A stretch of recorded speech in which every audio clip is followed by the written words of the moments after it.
بسم الله الرحمن الرحيم. الحمد لله رب العالمين،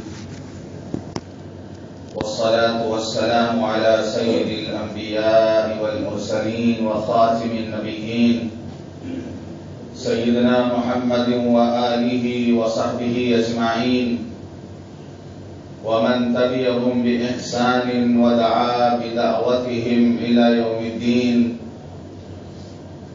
أما بعد، قال الله سبحانه وتعالى في القرآن المجيد والفرقان الحميد: أعوذ بالله من الشيطان الرجيم، بسم الله الرحمن الرحيم. وأما من خاف مقام ربه ونهى النفس عن الهوى فإن الجنة هي المأوى. صدق الله العظيم.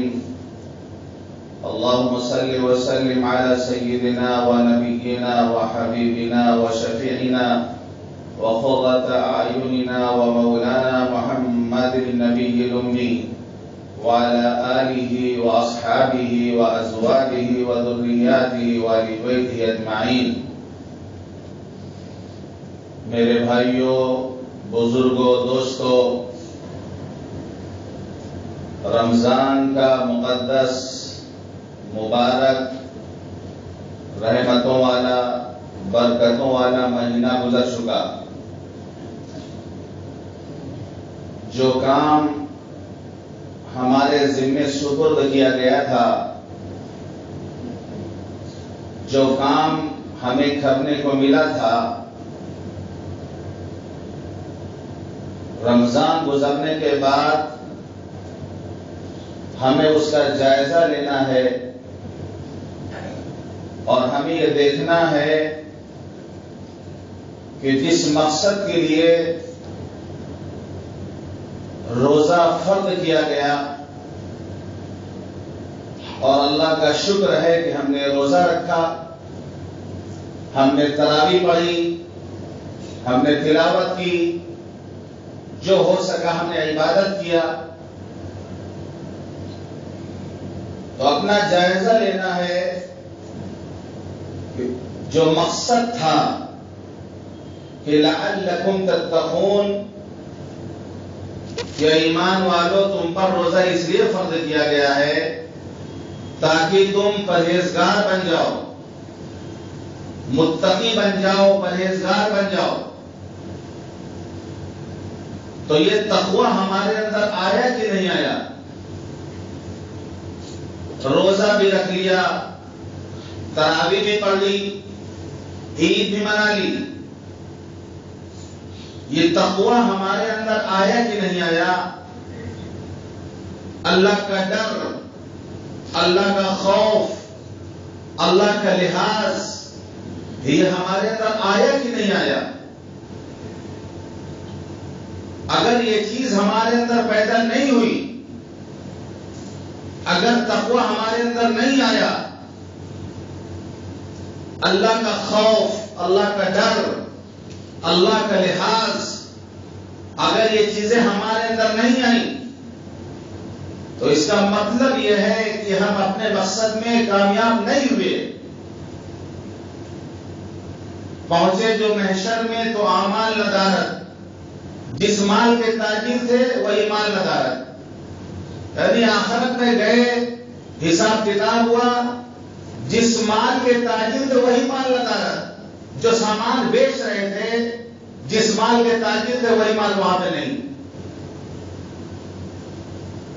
ثواب نہیں ہمارے پاس. تو اگر تقوی ہمارے اندر نہیں آیا، پرہیزگاری ہمارے اندر نہیں آئی،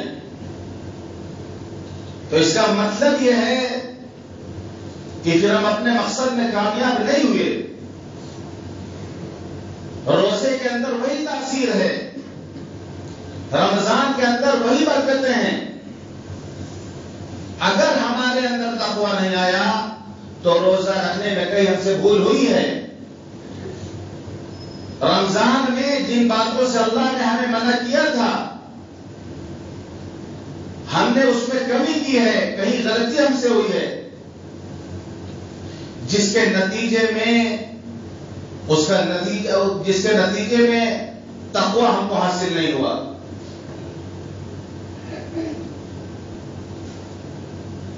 ابھی میں نے جو آیت پڑھی اللہ فرماتا ہے وَأَمَّا مَنْ خَافَ مَقَامَ رَبِّهِ، جو اپنے رب کے سامنے کھڑا ہونے سے ڈرے گا، یہ سوچے گا کہ ہمیں ایک دن ایسا آئے گا ہمیں اللہ کے سامنے کھڑا ہونا ہے، ہمیں اللہ کو جواب دینا ہے، جہاں براہ راست اللہ ہم سے بات کرے گا، کوئی ترجمان بیچ میں نہیں ہوگا، کوئی ترجمانی کرنے والا بیچ میں نہیں ہوگا، ہمیں اللہ کے سامنے کھڑا ہونا ہے، اللہ کے سوالوں کا ہمیں جواب دینا ہے. وَأَمَّا مَنْ خَافَ مَقَامَ رَبِّهِ، جو اپنے رب کے سامنے کھڑا ہونے سے ڈرے گا، وَنَهَى النَّفْسَ عَنِ الْهَوَىٰ، اور اپنے نفس کو خواہشات سے روکے گا، فَإِنَّ الْجَنَّةَ هِيَ الْمَأْوَىٰ، اس کا ٹھکانہ جنت ہے. اور سورہ رحمان میں اللہ فرماتا ہے وَلِمَنْ خَافَ مَقَامَ رَبِّهِ جَنَّتَانِ،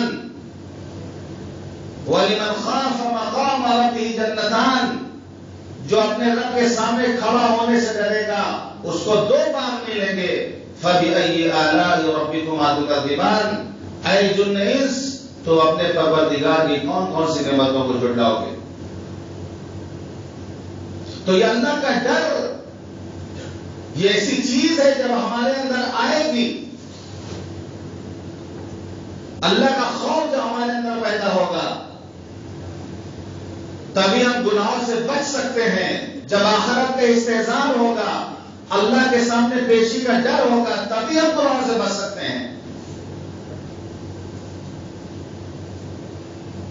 اب خوف کے درجات ہیں، مراتب ہے. خوف کا ایک درجہ وہ ہے جو شرط ایمان ہے، یعنی اگر وہ درجہ خوف حاصل نہیں تو آدمی مومن نہیں ہے. پھر خوف کا ایک درجہ شرط ایمان ہے. وہ درجہ کیا ہے؟ دل میں یہ ڈر ہو، یہ خوف ہو کہ اللہ تعالی میرے کسی گناہ پر کہیں مجھے سزا نہ دے دے، میری کسی غلطی پر کہیں مجھے ملزم قرار نہ دے دیا جائے.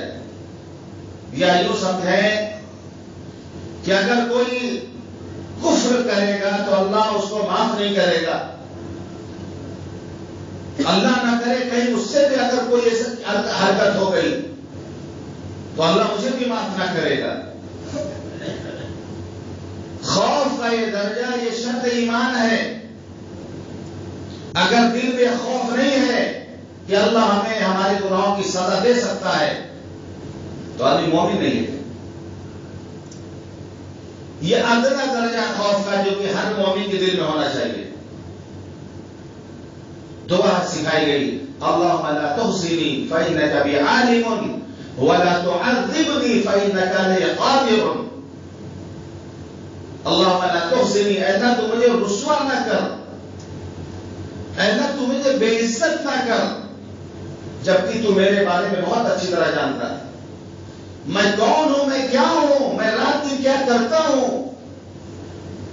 اللہم لا تخزنی بھی، اے اللہ مجھے رسوائی سے بچا لے. اے اللہ بندوں کے سامنے، کل قیامت کے دن محشر کے سامنے، اہل محشر کے سامنے ہمیں رسوا نہ کر، جبکہ تو خوب جانتا ہے. ولا تعذبنی، اے اللہ مجھے عذاب نہ دے دے. فإنک علی قادر، اے اللہ عذاب دینے پر قادر ہیں. آپ قدرت رکھتے ہیں، آپ طاقت والے ہیں کہ ہم جس وقت گناہ کرتے ہیں آپ طاقت رکھتے ہیں کہ اس وقت ہمیں برباد کر دیں. پوری طاقت آپ رکھتے ہیں. ولا تعذب، لیکن اے اللہ مجھے عذاب نہ دے. بے شک آپ قادر ہیں لیکن آپ ہمیں عذاب نہ دیں. سیکھنے کی دعائیں. تو خوف کا پہلا درجہ یہ ہے جو شرط ایمان ہے. خوف کا دوسرا درجہ جو فرض ہے کہ اگر آدمی اس کو چھوڑے گا تو گنہگار ہوگا. طریقے سے نماز فرض ہے، جس طریقے سے نماز فرض ہے، اگر آدمی نماز نہیں پڑھے گا تو گنہگار ہوگا۔ روزہ فرض ہے، روزہ نہیں رکھے گا تو گناہ ہوگا۔ زکات فرض ہے، زکات نہیں دے گا تو گنہگار ہوگا۔ حج فرض ہے، حج نہیں کرے گا تو گنہگار ہوگا۔ ایسی خوف کا درجہ فرض ہے، وہ کیا ہے؟ ہمارے دل میں تقاضا پیدا ہوا کہ ہم اس وقت جھوٹ بول دیں۔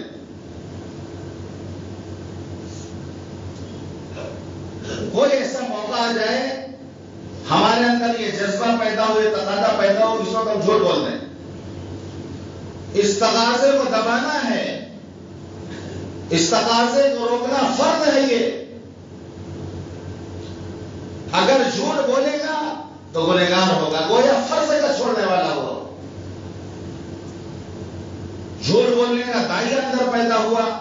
اب وہ سوچ سے اللہ قرآن میں فرماتا ہے الا لعنت اللہ علی الکاذبین، اللہ کی لعنت ہے جھوٹ بولنے والوں پر، لعنت ہے اللہ کی جھوٹ بولنے والوں پر۔ ایک مومن جھوٹا نہیں ہو سکتا، مومن بزدل ہو سکتا ہے، مومن بخیل ہو سکتا ہے، مومن جھوٹا نہیں ہو سکتا۔ جب آدمی جھوٹ بولتا ہے رحمت کے فرشتے دور ہٹ جاتے ہیں اس کی بدبو کی وجہ سے۔ جھوٹ بولنا یہ منافقوں کی صفت ہے، ہم مومن ہیں، منافق نہیں ہے۔ جھوٹ بولنا تو منافقوں کا کام ہے، مومن کا کام نہیں ہے۔ اب اس وقت تقاضا پیدا ہو اس کو روکنا یہ فرض ہے کہ ہم جھوٹ نہیں بولیں گے۔ یہ بہت بڑی غلط فہمی جو ہمارے ذہن و دماغ میں آ گئی ہے کہ ہم رمضان کے مسلمان ہیں، یا مسجد میں جائیں گے، مسجد میں رہیں گے تو اس وقت ہم مسلمان ہیں، ہم باہر بازار میں ہوں گے تو ہم آزاد ہیں، مارکیٹ میں ہم آزاد ہیں کہ مارکیٹ میں ہم جھوٹ بولیں گے، دھوکہ دے دیں چلے گا، ہم یہاں آزاد ہیں، ہم تو مسجد کے مسلمان ہیں، رمضان کے مسلمان ہیں۔ ہم مومن مسجد میں بھی مومن ہوتا ہے، بازار میں بھی مومن ہوتا ہے، گھر میں بھی مومن ہوتا ہے، مارکیٹ میں بھی مومن ہوتا ہے، ہر وقت ہر جگہ مومن ہوتا ہے۔ اب یہ تقاضا جو پیدا ہو اس کو دبانا یہ فرض ہے کہ اس پہ عمل نہ کیا جائے۔ اگر کوئی ایسا کرتا ہے تو کفر تو نہیں ہوگا، کافر تو نہیں ہوگا، کیونکہ یہ شرط ایمان نہیں ہے بلکہ فرض ہے۔ ہاں فرض کے چھوڑنے کی وجہ سے وہ گنہگار ہوگا۔ دل نے تقاضا کیا کہ بدنظری کی جائے، کوئی خوبصورت چہرہ سامنے آیا اس کو دیکھا جائے، جبکہ حرام قرار دیا گیا ہے، بدنظری کو حرام قرار دیا گیا ہے، لیکن دل اندر شاید اب اس تقاضے کو دبانا ہے، یہ فرض ہے۔ ہماری نگاہیں محفوظ ہونی چاہیے، ہماری نگاہیں آزاد نہیں ہیں کہ ہم جہاں چاہیں ان کو استعمال کریں، جہاں چاہیں اس کو ہم ڈال دیں اٹھا کر کے۔ ہماری نگاہ بھی محفوظ ہے، تو اگر کوئی بدنظری کرے گا تو فرد کے چھوڑنے کی وجہ سے وہ گنہگار ہوگا۔ یہ خوف کا دوسرا درجہ ہے۔ خوف کا تیسرا درجہ جو مستحب ہے وہ یہ ہے کہ اندر کوئی جذبہ، کوئی گناہ کرنے کا کوئی تقاضا پیدا نہیں ہوا، لیکن ایک یہ ڈر ہے، لگا رہتا ہے کہ کہیں مجھ سے کوئی غلطی نہ ہو جائے، کہیں مجھ سے کوئی گناہ نہ ہو جائے، کہیں مجھ سے کوئی بھول نہ ہو جائے، کہیں میں کوئی غلط کام نہ کر بیٹھوں۔ ایک طرح کا ڈر لگا ہوا دل میں، یہ مستحب ہے، اسی کا نام ہے تقویٰ۔ تقویٰ اسی کا نام ہے، یہ تیسرا نمبر جو یہ ہے تقویٰ۔ تقویٰ زمان و مکان کے ساتھ نہیں ہے، تقویٰ رمضان کے ساتھ خاص نہیں ہے کہ رمضان آئے گا تو ہم متقی بن جائیں گے، عید کا چاند نظر آئے گا ہم غیر متقی ہو جائیں گے، روزہ رکھ کر ہم متقی ہوں گے، افطار کے بعد ہم غیر متقی ہوں گے۔ تقویٰ عادت کا نام نہیں ہے، تقویٰ ایک صفت ہے، ایک صفت۔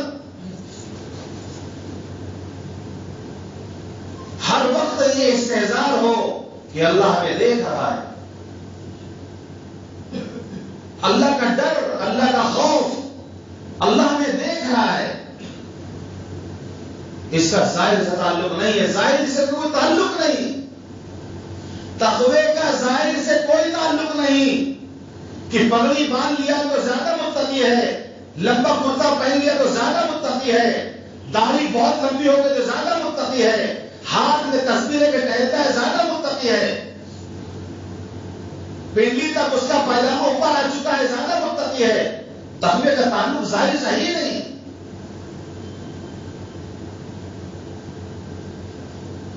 تقوی کا نبی فرماتے ہیں التقوی ہاہنا، التقوی ہاہنا، التقوی ہاہنا. 3 مرتبہ آپ نے اشارہ کیا اپنے سینے مبارک کی طرف، دل کی طرف اشارہ کیا، فرمایا تقوی یہاں پہ ہوتا ہے، تقوی یہاں پہ ہوتا ہے، تقوی یہاں پہ ہوتا ہے. تقوی نظر آنے والی چیز نہیں ہوتی ہے. تقوی اللہ ہی جانتا ہے کس کے اندر کتنا تقوی ہے. فلا تزکوا انفسکم، اپنے آپ کو متقی ثابت نہ کرو، بہت بڑے پرہیزگار بنے پھرتے ہو. وَأَعْلَمُ بِمَنِ اتَّقَىٰ، اللہ جانتا ہے کہ متقی کون ہے. اس لیے منع ہے کہ کسی کا مذاق مت اڑاؤ، کسی کو دیکھ کر ہنسو نہیں، اس کے ظاہری حالت کو دیکھ کر مت ہنسو، کسی کے ظاہر حالت کو دیکھ کے مذاق مت اڑاؤ اس کا. تمہیں کیا پتا اس کے اندر کتنا تقویٰ ہے. اللہ کے معیار تقوی پر ہے، تقوی پر، ظاہر پہ نہیں ہے. ان اکرمکم عند اللہ اتقاکم، تم میں سب سے زیادہ باعزت وہ ہے اللہ کی نظر میں جو متقی ہوگا، جو پرہیزگار ہوگا. تو یہاں پہ تو معیار جو بتایا گیا ہے وہ تقوی کو بتایا گیا کہ اللہ کی نظر میں سب سے بہتر، سب سے باعزت وہ ہے جو متقی ہو، پرہیزگار ہو. اور نبی فرماتے ہیں، حضرت معاذ بن جبل رضی اللہ عنہ نے فرمایا تھا، ان اول الناس بی المتقون من كانوا وحيث كانوا، میرے نزدیک وہ لوگ ہیں، سب سے قریبی میرے وہ لوگ ہیں جو متقی ہیں، وہ کوئی بھی ہو، کہیں کے بھی رہنے والے ہو. مدینے میں رہ کر، مسجد نبوی کے جوار میں رہ کر، اگر تقوی نہیں ہے تو نبی سے دور ہے. وہ ہندوستان میں رہ کر اگر متقی ہے تو نبی سے زیادہ قریب ہے.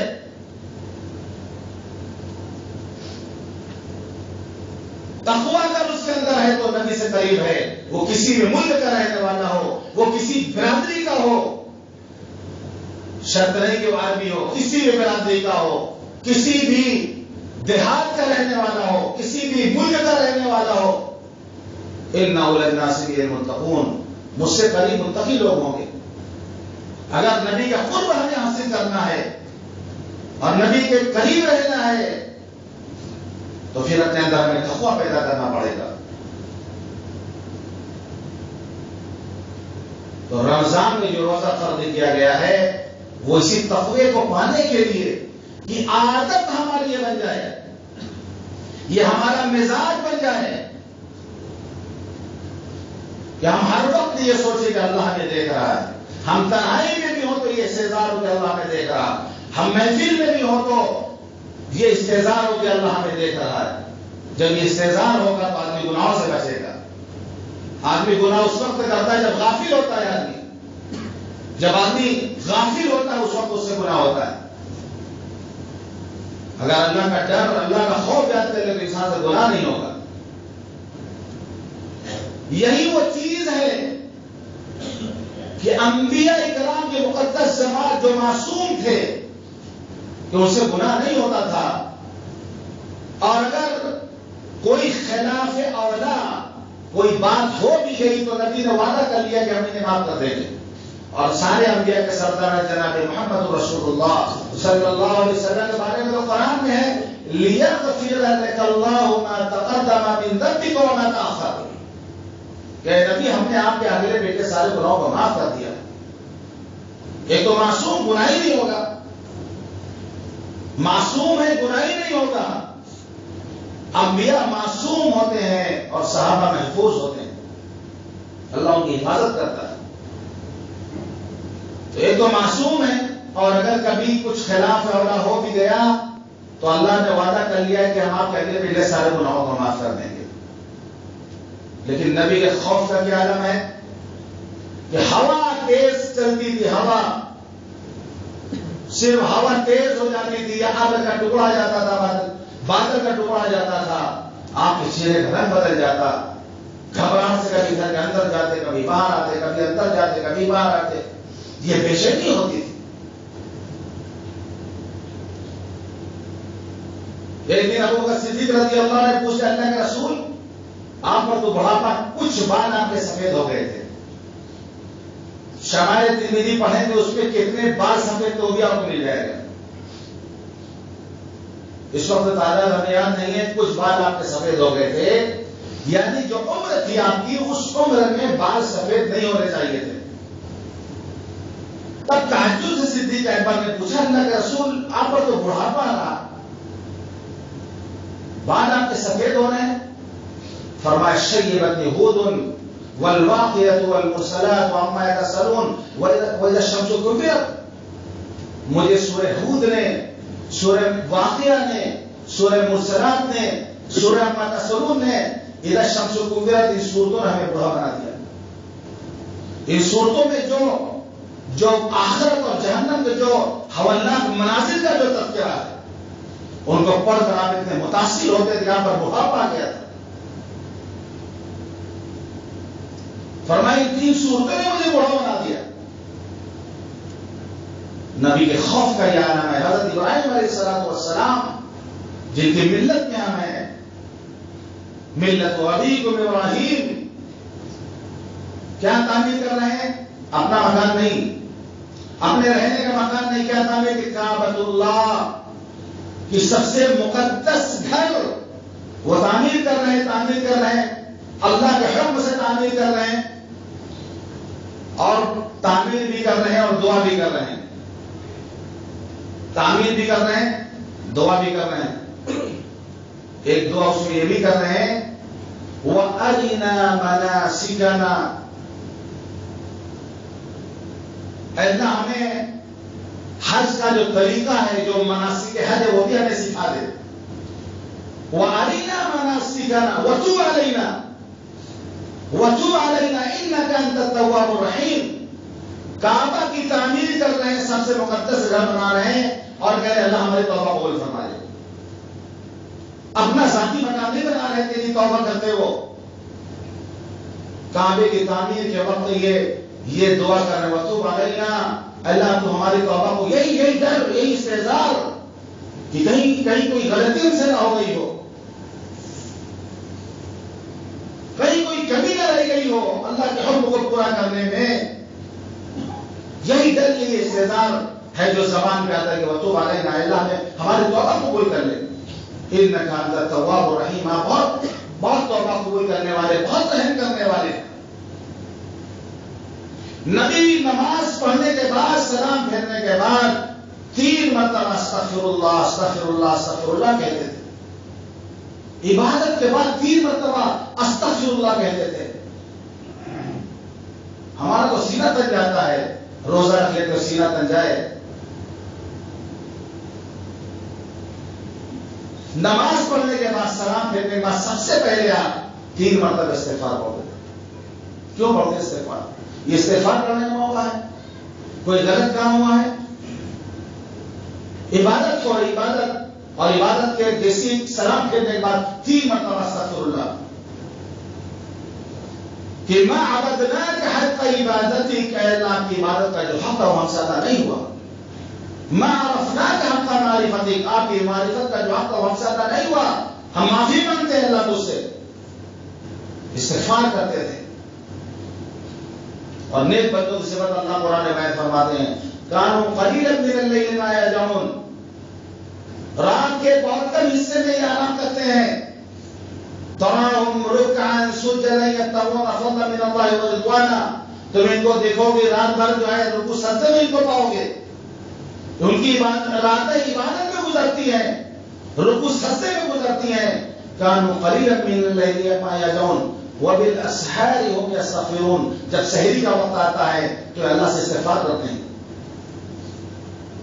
سحر کا وقت آتا ہے تو اللہ کے سامنے روتے ہیں، استغفار کرتے ہیں. جبکہ پوری رات ان کی عبادت میں گزری ہے، لیکن یہی ڈر کہیں کوئی کمی نہ رہ گئی ہو، کوئی کوتاہی نہ رہ گئی ہو. وَبِالْأَسْحَارِ هُمْ يَسْتَغْفِرُونَ، اور ہم لوگ کہا رہے کہ سحری میں بھاگ گئے، ہم لوگ پورا روزہ رکھا سحری میں بھاگ گئے. سحری کا مطلب جب جو ہے عید ہو گئی، پوری رات عبادت کرتے ہیں، سحر کا وقت اللہ کے سامنے روتے ہیں. ہمارا حال کیا ہے؟ پورا مہینہ روزہ رکھا اور جب پریکٹیکل میدان میں آنا تھا وہیں سے میدان چھوڑ بھاگ گئے. وَبِالْأَسْحَارِ هُمْ يَسْتَغْفِرُونَ، بولا تو ہی چاہیے تب استغفار کرتے، اللہ کا شکر بجا لاتے، کبھی کوتاہیوں پر نادم ہوتے. حضرت عائشہ فرماتی کہ میں نے حضور پاک صلی اللہ علیہ وسلم سے پوچھا تھا کہ رسول، قرآن کی یہ جو آیت ہے وَالَّذِينَ يُؤْتُونَ مَا آتَوْا وَقُلُوبُهُمْ وَجِلَةٌ، کہ جو کچھ اللہ کے راستے میں خرچ کرتے ہیں ان کا دل ڈرا کرتا ہے، جو کچھ بھی خرچ کرتے ہیں. تو حضرت عائشہ نے پوچھا کیا ہے وہ لوگ مراد ہیں جو شراب پیتے ہیں یا چوری کرتے ہیں؟ نبی نے فرمایا نہیں عائشہ، یہ وہ لوگ ہیں جو نماز پڑھتے ہیں، روزہ رکھتے ہیں، صدقہ کرتے ہیں، لیکن ڈرتے ہیں کہ کہیں اللہ کا قبول ہو کہ نہ ہو. یہی لوگ ہیں جو بھلائیوں میں آگے بڑھ جانے والے ہیں. تو اللہ کا ڈر، اللہ کا خوف، یہ جب ہمارے اندر آئے گا، آخرت کے استحضار جب ہمارے اندر پیدا ہوگا، آدمی گناہوں سے بچے گا اور عمل پہ کھڑا ہوگا. ورنہ پھر وہی ہوگا جو ہو رہا ہے کہ عید کا چاند نکلے گا، مسجدیں خالی ہوں گی، کیونکہ اللہ کا ڈر ہی ہمارے اندر نہیں آیا، اللہ کا خوف ہی ہمارے اندر پیدا نہیں ہوا، اللہ کا لحاظ ہی ہمارے اندر نہیں آیا. جس دن یہ چیز آ جائے گی، یہ آئے گی کیسے؟ پڑھیے کتابیں پڑھیے. مولانا عاشق الہی رحمۃ اللہ علیہ کتاب ہے مرنے کے بعد کیا ہوگا، بہت مشہور کتاب ہے، ملے گی آپ کو، کلکتہ ملے گی کتاب دکان، مرنے کے بعد کیا ہوگا. پڑھیں کتابوں کو آپ. شوق وطن، مولانا تھانوی کتاب ہے شوق وطن. وطن مطلب آخرت، ہمارا اصلی وطن کیا آخرت، یعنی شوق وطن یعنی وطن کا شوق. ایک پردیسی جو پردیس میں ہوتا ہے جب وہ گاؤں جاتا ہے وطن کتنا شوق ہوتا ہے اس کو. ہمارا اصلی وطن آخرت ہے، وہاں جانے کا جو شوق ہمارے اندر کیسے پیدا ہو، یہ کتاب پڑھنے سے معلوم ہو. کم از کم خود یہ کام کریں کہ روزانہ رات میں جب سوتے بھی سر میں لے کر روزانہ مراقبہ یہ کریں کہ ہمارا انتقال ہو گیا، ہم کو غسل دیا جا رہا، ہم کو کفنایا جا رہا، اب ہماری نماز جنازہ ہو رہی ہے، اب ہمیں قبر میں اتار دیا گیا ہے، اب فرشتے آ گئے، حساب کتاب ہم سے ہو رہا ہے. یہ روزانہ مراقبہ کریں. روزانہ سوتے 2 منٹ کے لیے یہ کریں گے، اللہ کا ڈر پیدا ہوگا، اللہ کا خوف پیدا ہوگا. وَأَمَّا مَنْ خَافَ مَقَامَ رَبِّهِ، یہ جو فرمایا گیا کہ جو اپنے رب کے سامنے کھڑا ہونے سے ڈرے گا، فَإِنَّ الْجَنَّةَ هِيَ الْمَأْوَىٰ، اس کا ٹھکانہ جنت ہے. یہ کیسے یہ چیز پیدا ہوگی؟ یہ چیز پیدا ہوگی مراقبے سے. یہ لیٹ کر روزانہ مراقبہ ہم کر سکتے ہو، ہمیں کرنا چاہیے. موت کا تذکرہ کرنا چاہیے. ہم لوگ تو کبھی موت کا نام ہی نہیں لیتے، موت کا تذکرہ ہی نہیں کرتے. کبھی گھر میں شوہر اگر بول دیتا ہے کہ مرنے کا ویڈیو دیکھ کر یہ مت بولیے گا، سے موت کا نام مت دیجیے گا. کیوں مرنے کی بات کرتے؟ وہاں صاحب مرنا نہیں ہے. اگر میری بیوی غصے میں کوئی ہمارا بڑھ جائے شوہر خبرداری بات سمجھ رہے اللہ مرنے وہاں صاحب گھر میں موت کا تذکرہ کر نہیں ہو رہا، بیوی شوہر کو خاموش کر دے رہی، شوہر بیوی کو چپ کرا دے رہا، موت کا تذکرہ ہی نہیں ہو رہا. نبی فرماتے ہیں اکثروا ذکر ھذا من لذات موت، لذتوں کو توڑ دینے والی موت کا تذکرہ کثرت سے کرو. نبی فرماتے ہیں لذتوں کو توڑ دینے والی موت کا تذکرہ کثرت سے کرو. اور ہم لوگ گھروں میں پابندی موت کا تذکرہ ہی نہیں ہونا چاہیے، منوس سمجھتے ہیں، غلط سمجھتے ہیں. تذکرہ کرو موت کا، موت کو یاد کرے آدمی. دلوں کو سنگ لگ جاتا ہے جیسے لوہے کو سنگ لگ جاتا ہے. پوچھا گیا اللہ کے رسول وہ سنگ کیسے صاف ہوگا؟ آپ نے فرمایا موت کو زیادہ یاد کرنے سے اور قرآن کی تلاوت کرنے سے. موت کو زیادہ یاد کرے گا، تلاوت کرے گا، قلب کا سب دور ہوگا، آخرت یاد تازہ ہوگی. یہ انشاءاللہ ہم اس کو کریں گے تو اللہ کا ڈر، اللہ کا خوف ہمارے اندر آئے گا. اللہ تعالی ہم سب کو کہنے اور سننے زیادہ عمل کرنے کو توفیق عطا فرمائے. وآخر دعوانا الحمدللہ رب العالمین.